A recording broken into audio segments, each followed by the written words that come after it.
আমি কি আপনাকে প্রশ্ন করতে পারি ভাই, যে আপনার কোন প্রেক্ষাপটে মনে হচ্ছে যে আসলে এই যে শাহবাগের ঘটনাকে 13 সালে যে আপনার গণজাগরণ মঞ্চ এটাকে ছাত্রদল আপনার দায় মুক্তি দিতে চাচ্ছে, অথবা কি হলো যে ছাত্রলীগকে বিভিন্ন অপকর্মতে দায় মুক্তি এই শোতেই শুনেন, আপনি যে এই দাবি করেছেন, শুনেন আপনি যে কথাটা বললেন ভাই, সেটা হচ্ছে এই যে 13 সালে যে গণজাগরণ যে মঞ্চ, এই মঞ্চে বাংলাদেশের সকল রাজনৈতিক দলগুলো মানে মোটামুটি এখানে সম্মতি জানিয়েছে, কিন্তু আমাদের আপসীন দেশনেত্রী বেগম খালেদা জিয়ার এখন একটি বক্তব্য ছিল স্ট্রেট ফরওয়ার্ড যে এখানে যাওয়া যাবে না।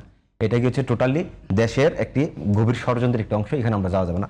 আমরা যেটাকে 13 সালেই অ্যাভয়েড করে আসছি, আজকে আপনি কত বছর পরে এসে বলতেছেন যে আমরা সেটাকে পুনঃপ্রতিষ্ঠা করতে চাচ্ছি এবং সেটাকে আমরা উন করতে চাচ্ছি। এই বিষয়টা আসলে খুবই হাস্যকর।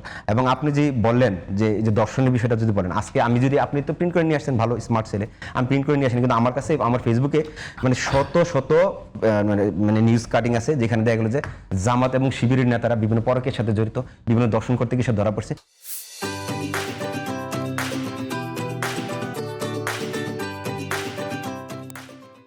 আজকে যদি আপনি শত মিনিমাম আপনাকে আমি 70 থেকে 80টা মানে বিভিন্ন নিউজ লিংক দিতে পারবো, যেগুলোর সাথে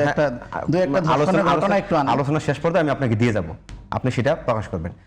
এবং যেখানে স্পষ্টভাবে লেখা আছে যে জামাতের মানে অধিকাংশ জামাতের কর্মী যারা কি হলো পরকে করতেছে, অথবা কি হলো একজন আরেকজনের ওয়াইফকে ভেঙে নিয়ে যাচ্ছে, দর্শনের সাথে জড়িত আছে, আর আপনি কিনা বললেন যে ছাত্র দল করতেছে। আরে ভাই, একজন দর্শকের কোনো দল থাকে না, সে একজন কালপিট, সে একজন অপরাধী, আমরা সেটাকে বিশ্বাস করি।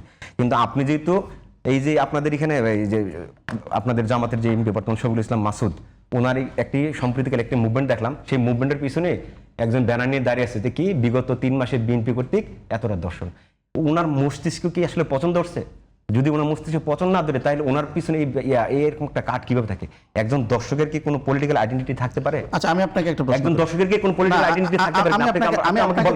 আপনি শেষ করেন যে একটা ছেলে সে কোনো একটা দল করে, কিন্তু সে একটা দর্শনের সাথে জড়িত, কিন্তু কোনো একটি সংগঠন গিয়ে তার পাশে দাঁড়াইছে যে না, সে আমার দলের, সে দর্শন করছে, আমরা তাকে সমর্থন দিচ্ছি, এরকম কোনো দৃষ্টান্ত ভূমি আছে? না, আমার মনে হয় কথাটা এমন যে যে কোনো অপরাধীর পলিটিক্যাল আইডেন্টিটি থাকতে পারে, কিন্তু পলিটিক্যাল দল নিশ্চয়ই তাকে সাপোর্ট করবে না। যদি পলিটিক্যাল যদি তাকে সাপোর্ট দেয়, আপনি যদি কোনো, আমি যদি ব্যক্তি হাসান যদি কোনো অপরাধ করি, অপরাধ করার পর যদি আমার পার্টি তদন্ত করে যদি হয় যে সে সত্যি অপরাধী, আমার পার্টির কি কাজ হবে? আমাকে ওখান থেকে বহিষ্কার করে দেওয়া।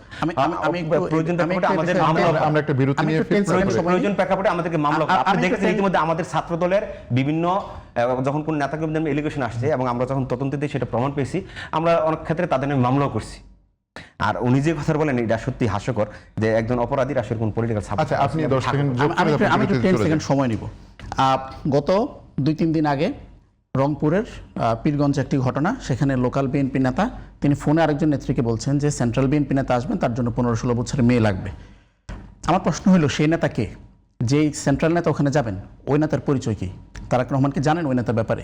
ওনারা কি বলতে পারবেন যে ওই নেতার ব্যাপারে দল থেকে খোঁজ নেওয়া হয়েছে কিনা, ওই নেতাকে কেউ শেল্টার দিচ্ছে কিনা, কিংবা আদৌ ওই নেতাকে প্রশ্নের মুখোমুখি করা হয়েছে কিনা? যদি করা না হয়ে থাকে তাহলে আমরা কি ধরে নিব যে দলের মধ্যে এগুলার প্র্যাকটিস আছে এবং দল থেকে এগুলার এক ধরনের মানে কমন লাইসেন্স দেওয়া আছে? আমার স্পেসিফিক প্রশ্ন, ওনারা যখন আমাদের কর্মীর পায়ের গোড়ালি কেটে দিলেন সিটি কলেজে, সেই এমইএস কলেজের যে সিটি কলেজের যে কর্মীটাকে